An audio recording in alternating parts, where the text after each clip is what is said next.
Hey everyone, welcome back to my YouTube channel Storyblocks. Today in this video we are going to learn about the lovely poem Romeo and Juliet written by William Shakespeare.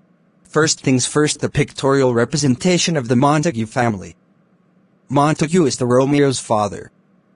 Lady Montague is Romeo's mother. Romeo, Rosaline, Romeo's beloved before Juliet. Pictorial representation of the Capulet family. Capulet, Juliet's father. Lady Capulet, Juliet's mother. Juliet. Paris, Juliet's suitor. The meaning of the name Juliet is youthful, or a lady with mesmerizing beauty. The meaning of the name Romeo is charismatic, or the one who can fall in love over and over again. The term dove symbolizes love, peace, tranquility, which is white in color. Romeo says Juliet is that shimmering beauty who can teach the light to burn bright. Lights in itself is the representation of lights and shimmer. But Juliet stands aloof of all, wherein she's so very bright and charming. It seems she hangs upon the cheek of night. Night indicates the time for lovers. That's the time when they invoked with their love. And like a rich jewel in the Ethiopia's ear, Ethiopia means an African woman known to all the Africans are the most charismatic people on earth. Their dusky complexion, their hefty figure symbolizes the true beauty of nature. They represent true beauty. And Juliet stands like that. She is that jewel, wherein it gives more grace to an African woman, beauty too rich for use. She's not meant for earth at all. Juliet, according to Romeo, she's not meant for earth. She's too much to be there on earth. Can you imagine a man describing a woman so? What should be the beauty that she upholds? It's the beauty Juliet acquires in herself. Romeo compares Juliet to the love among all the other women. For other women he compares them to crows. He compares Juliet surrounding by crows, which is black in color, and Juliet is the dove amidst all the crows. As she moves across the ballroom she seems to all because she is very beautiful. She's that dove if she wants to escape from the hall or the flocks of the crowd. Also she can be identified, and that's the beauty Juliet holds. What Romeo says that the measure done, the measure in the sense. It's a dance. If the dance is done I will watch her place of stand. I will just creep into the place where she stands, so that touching herself make blessed my rude hands.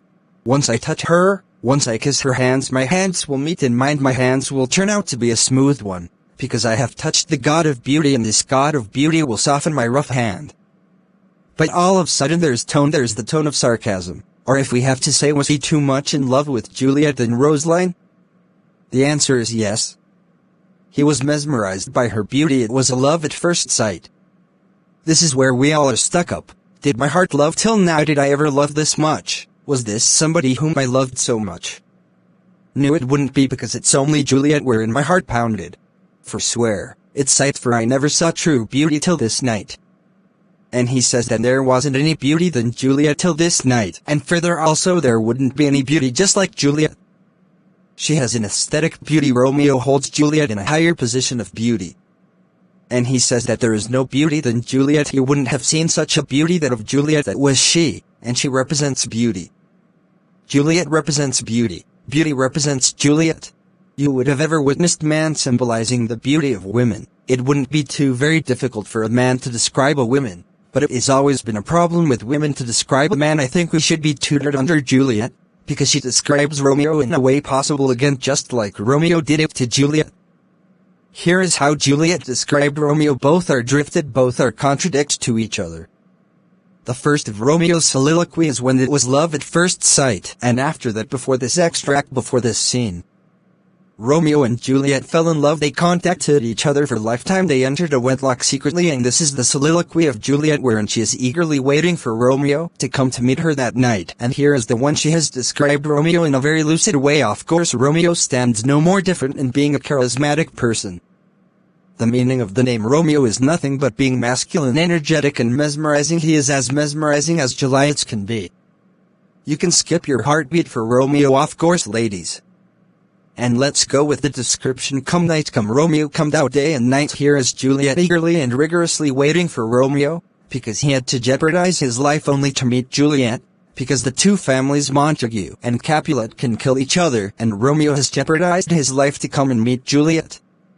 And here is Juliet, who invokes the night with the beautiful words and description of Romeo. She wants to meet Romeo that wedding night, and she says, come night, come Romeo, along with the night. Why can't Romeo come? Romeo has to come. Romeo might indicate modern Wally, wherein he can fly down the night of the wings creeping around onto her balcony, if you remember the balcony scene wherein it's very famous. It was a pivotal role in the play of Shakespeare's Romeo and Juliet. It's just like the same as It's the Night, wherein the day breaks. Of course you can slip down the wings of the night and night can really help you.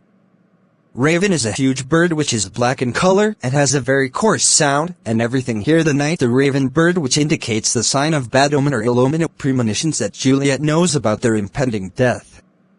Here the symbolic representation of night and the raven bird indicates that she has predicted their death.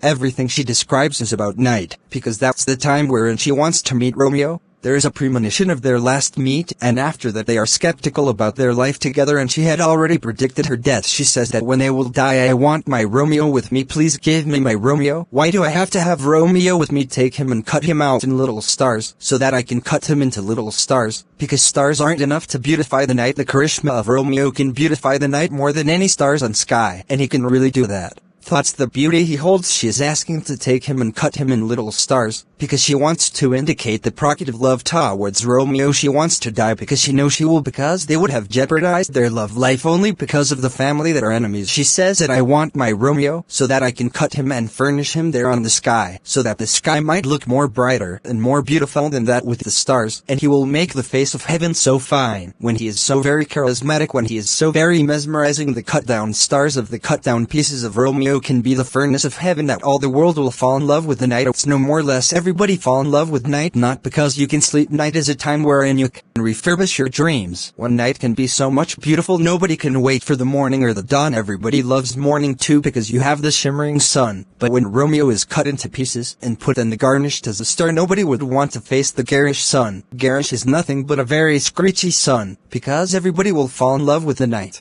There are many who would want a nightfall rather than the daybreak. Romeo found Juliet very mesmerizing. It's the same way Juliet also found Romeo very mesmerizing. The enchanting beauty in their love story paved the way to another eternal lovers. Further it can be Sani Mahaval, Layla, Majnu, Hiranya, Salim and Urkalai, who all had a sympathical love story, who had to surpass all the hurdles of the world only to achieve their love, and what in the end a catastrophic end in their love story. We all have learned one thing out of these love stories: lovers cannot win over hatred, but love can win over hatred. Love is always one we have revamped in love with that of animosity, and this was how Romeo and Juliet love stories are.